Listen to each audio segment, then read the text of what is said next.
Dari sejak kecil nih teman-teman sekalian, kewaliannya udah kelihatan. Pernah lagi main-main sama teman-temannya, atau gimana dia lagi ngeliatin ada satu ekor burung gitu. Pas dia lagi pegang-pegang, dia tarik burungnya lepas kepalanya. Lepas. Teman-teman bilang, ya Abu Bakar kesian banget tuh burung. Ya Allah, astagfirullah Abu Bakar, kamu istighfar. Astagfirullah, tuh burung mati dong. Ya Allah, saya nggak sengaja ya Allah. Dikatupin lagi sama dihidupin lagi ya Allah, hidup lagi. Ini saya jadi teringat teman-teman, kisah Nabi Ibrahim alaihissalam di surah Al-Baqarah kalau tidak salah.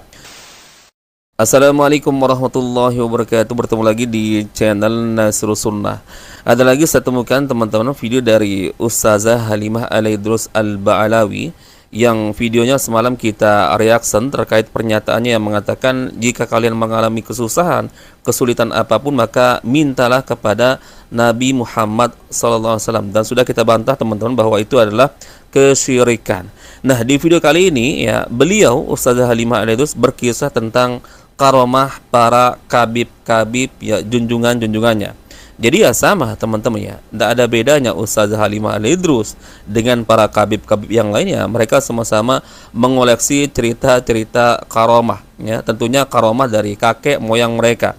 Nah teman-teman, di video ini ada dua kisah di satu video terkait kisah Habib Abu Bakar Al-Adni. Yang kata Ustazah Halimah Al-Idrus, beliau ini Habib Abu Bakar Al-Adni sudah nampak karomahnya sejak kecil. Jadi kisahnya teman-teman ya, Habib Abu Bakar Al-Adni ketika bermain mungkin bersama teman-temannya, memegang satu ekor burung ya, tiba-tiba ditarik kepalanya lalu terputus ya, lepas kepalanya teman-teman. Akhirnya teman-temannya atau orang-orang yang melihat kala itu berteriak ya, dan secara spontan mengatakan hidupkan lagi, hidupkan lagi. Nah dari sini saja sudah aneh ceritanya teman-teman ya. Kok bisa orang-orang yang melihat kepala burung tersebut putus lalu berteriak ya kepada Habib Abu Bakar Al-Adni ini, hidupkan lagi, hidupkan lagi. Ini ketahuan ini ya, ceritanya di karang-karang teman-teman. Lalu dihidupkan lagi oleh Habib Abu Bakar Al-Adni yang masih cilik. Ini kan luar biasa. Ini saya jadi teringat teman-teman, kisah Nabi Ibrahim alaihissalam di surah Al-Baqarah kalau tidak salah, yang mana kisahnya meminta kepada Allah Azza wa Jalla ya untuk ditampakkan kekuasaannya. Akhirnya Allah di situ mengatakan, apakah engkau wahai Ibrahim masih ragu akan kekuasaanku? Maka Nabi Ibrahim mengatakan, aku sudah yakin wahai Allah, akan tetapi untuk lebih memantapkan keyakinanku. Akhirnya Nabi Ibrahim alaihissalam diminta oleh Allah Azza wa Jalla untuk mengambil 4 ekor burungnya, lalu disuruh mencincangnya teman-teman. Lalu Allah merintahkan untuk menaruh potongan-potongan burung tersebut di beberapa bukit. Lalu Allah merintahkan panggil dia ya.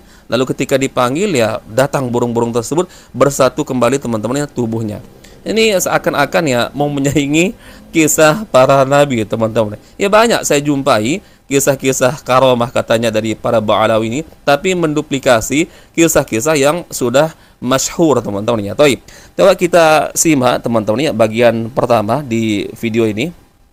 Dari sejak kecil nih teman-teman sekalian, kewaliannya udah kelihatan. Pernah lagi main-main sama teman-temannya, atau gimana dia lagi ngeliatin ada satu ekor burung gitu. Pas dia lagi pegang-pegang, dia tarik burungnya lepas kepalanya. Lepas. Teman-teman bilang, ya Abu Bakar kesian banget tuh burung. Ya Allah, astagfirullah Abu Bakar, kamu istighfar. Astagfirullah, tuh burung mati dong.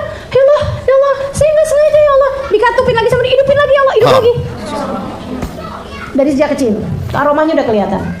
Jelas kan? Ini yang pertama teman-teman. Nanti ada lanjutannya. Ya, kok bisa ini teman-temannya yang melihat kejadian itu, yang katanya kepala burung tersebut terputus, spontan mengatakan hidupkan lagi, hidupkan lagi. Ini aneh teman-teman ya. Coba kita lanjutkan ini kisah dari Habib Abu Bakar Al-Adni sampai diangkat menjadi wali kutub teman-teman. Ini kisah hujan susu yang pernah diceritakan oleh para kabib-kabib yang lain teman-teman. Teman-teman sekalian, sampai kemudian ketika beliau dewasa, beliau menjadi wali kutub. Wali kutub. Wali kutub. Cuman nggak boleh 2 orang wali kutub tinggal di satu kota. Itu kayak satu kota Jakarta punya 2 gubernur, kan nggak kena tuh. Nggak kena ya. Jadi sama abahnya dibilangin, Bakar, hijrah sana. Biar kamu juga bisa diangkat jadi gubernur juga. Gitu ya. Maksudnya biar kamu kutub juga di sana tempat lain, kamu nggak bisa jadi kutub nih kalau di sini. Ayahmu nih, maksudnya adalah kutub zaman tersebut ya. Jadi kamu nggak bisa. Kalau di tempat ini kamu nggak bisa jadi kutub. Kamu harus hijrah. Dapat isyarah hijrah ke Aden. Masa itu Aden daerah yang banyak orang nggak benar, banyak orang yang ya negerinya preman, negerinya orang yang ahli maksiat kayak gitu. Pergilah Abu Bakar Al-Adni ke sana.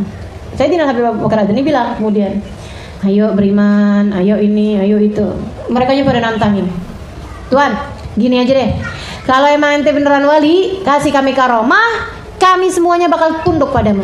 Ditantangin minta karomah apa? Turunkan pada kami naran minas sama, api dari langit. Ya kebakar semuanya. Jangan kayak gitu kalian. Mereka bilang enggak, kita mintanya enak-enak aja. Apaan? Hujan susu. Hujan susu. Minta hujan susu. Oh boleh. Ayo dah. Dikumpulin sebagian orang-orang itu ya, pada nantangin. Beliau kemudian doa. Ya sama amtiril laban, ya sama amtiril laban. Ya Allah, turunkan hujan susu. Wahai langit, turunkanlah hujan susu. Gitu. Teman-teman sih sekalian minta pada Allah. Ya Allah, turunkanlah hujan susu dari langitmu ini ya Allah. Gak lama kemudian ada suara petir, ada suara gelegar kayak mau turun hujan. Kemudian gak lama sesudahnya turunlah hujan. Tapi bukan hujan air, melainkan hujan susu. Saudariku sekalian, saya mulakan begitu turun hujan-hujan susu nih. Wah, orang-orang enak. Pada nada, teman-teman sekalian. Semua ibu-ibu pada keluar dari rumahnya, nadahin, pada naik ke sutuh. Kan rumahnya orang sana kan atapnya rata gitu kan. Pada naik ke lotengnya, mereka tadah-tadahin. Dan itu susu tersebut sampai dengan bertahun-tahun tidak pernah basi. Kenapa? Karena susu dari surga. Jadi jangankan urusan susu-susu surga ya, susu yang diturunkan sama Habib Abu Bakar aja nggak pernah basi. Teman-teman sekalian saya muliakan. Dan itu semua tuh karena waktu turun itu kan kena semuanya. Jadi teman-teman sekalian, kalau mereka kehabisan susu pada naik ke atas genteng, jilat-jilat.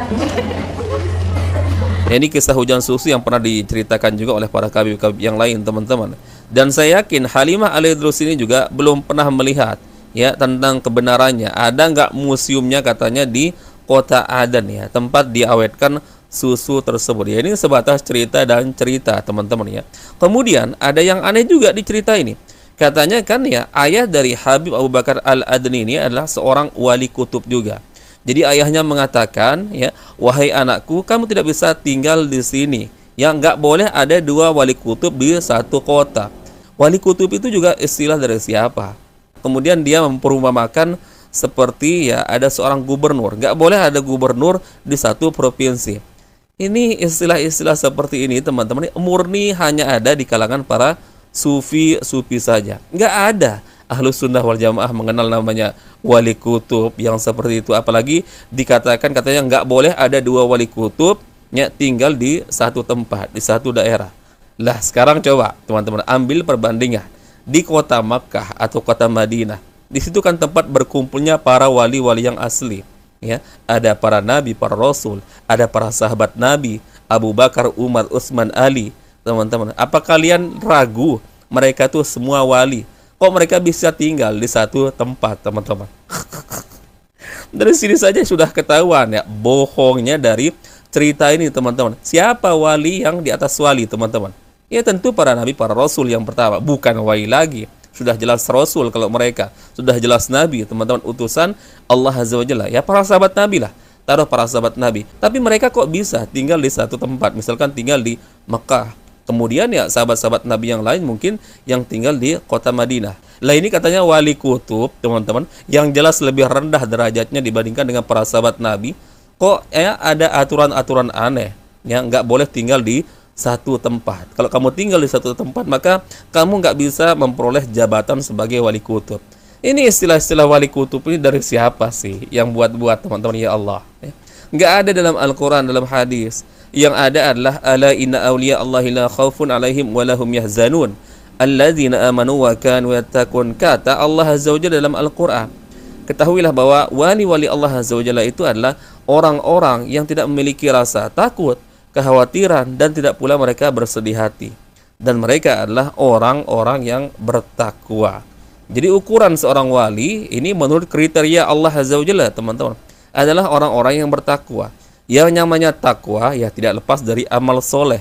Dan amal soleh ya pastinya harus ditimbang kebenarannya dengan Al-Quran dan sunnah Nabi Sallallahu Alaihi Wasallam, teman-teman. Jadi nggak ada. Allah pernah mengatakan juga, Nabi mengatakan bahwa nggak boleh ya satu wali atau dua wali tinggal di satu daerah, di satu kota.